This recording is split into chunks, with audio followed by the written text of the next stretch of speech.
It's our religious duty to help them. The people of Palestine and Kashmir look to us. People in the West do not understand when our Prophet Muhammad sallallahu alaihi wasallam is mocked or ridiculed or insulted. They can't understand the reaction amongst the Muslims. So it's very important for the OIC to play its part.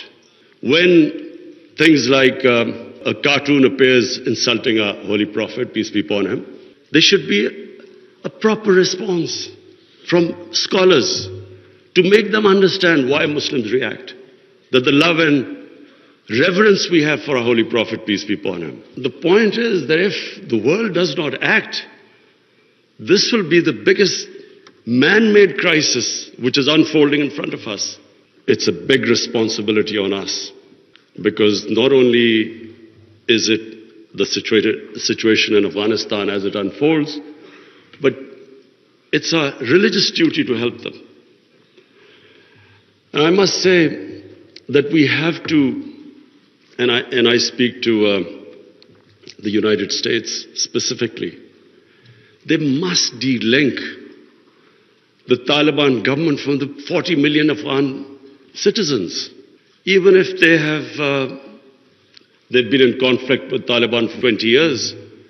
But this is a question of the people of Afghanistan. 40 million human beings. And that's why it is very important that action is taken immediately. Already we are late. The Afghan winter, everyone knows, is extremely severe. And these preconditions the Taliban have to, unless they have an inclusive government, human rights, women's rights, do not allow terrorism from the soil. Unless these preconditions are met, the humanitarian aid will not flow, and their foreign reserves, they won't be allowed to have them, or the banking system won't be allowed to function. This is very important. That first of all, the one time I met the Taliban foreign minister, he categorically said that they wanted to comply with these three conditions. Now the point is, we must understand that when we talk about human rights, every society is different. Every society's idea of human rights and women's rights are different. I just give you an example of the Pakhtunkhwa province, which borders Afghanistan, because the culture is similar, because Taliban is basically predominantly a Pashtun movement, and there are more Pashtuns on our side of the border. Now, the city culture is completely different from the rural culture. Culture in Kabul was always different to rural areas. Just like in Peshawar, it is completely different, the culture, to the districts adjoining the Afghanistan border. So I give you an example. We give stipends to the child's parents to put the girls into school. But in our tribal districts or the district adjoining Afghanistan, if we are not sensitive to the cultural norms of those people, even with stipends, they won't send their girls to school. But if we are sensitive to their cultural norms, without stipends, they're willing to send their girls to school. When we are talking about human rights and women's rights, we have to be sensitive about this. I would just raise two more points. One is Palestine and Kashmir. The people of Palestine and Kashmir look to us. They want to see a unified response from us about their human rights, about their democratic rights, rights which United Nations Security Council resolutions have given them, and unfortunately not implemented. We should, on every forum, raise our voices and a unified stance. I want to talk about Islamophobia. Unfortunately, the refugee crisis in Western countries has exacerbated Islamophobia. Islamophobia really started reaching dangerous levels after 9/11, when terrorism and Islam were connected. When terms like radical Islam came, they connected somehow. Islam was responsible for terrorism and radicalization. So this connection has made life difficult for people living in Western countries, Muslims living in Western countries. The man in the street in the West cannot distinguish between what is a moderate Muslim and what is a radical Muslim. So you have stuff like in New Zealand, a man walks into a mosque and shoots 50 people.